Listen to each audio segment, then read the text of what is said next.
Like what? You know, um, I mean, Syria. Yeah. You know, the white helmets. There are some fairly serious people saying the white helmets are, you know, some kind of media front for Al Qaeda or Al Nusra. Would you explain the white helmets for people?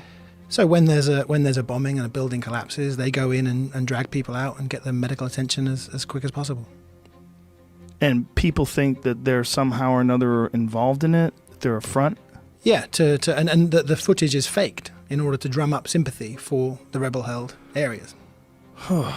I mean, I've heard, you know, serious people say that. Serious people. Yeah, not loons on Facebook. I've heard, you know, Like journalists or yeah. I mean, Seymour Hersh, I think, has walked it back a little bit since, but he said that in the early days. why do you think he believed it?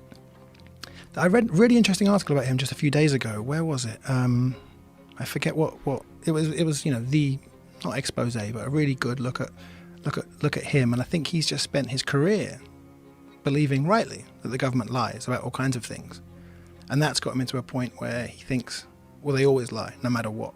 It's happened to a lot of journalists. Robert Fisk, Seymour Hersh, Martha Gellhorn. I mean, one of my favourite war correspondents of all time.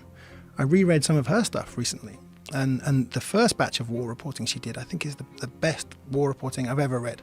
Spanish Civil War, Vietnam, and then she spent 25 years writing novels, and then later on wrote about, I believe it was the Yom Kippur War, and was denying that massacres had happened and saying, you know, oh, Arabs lie, they always lie, there was no massacre. And we now know there was a massacre, or there were massacres in the aftermath of these wars.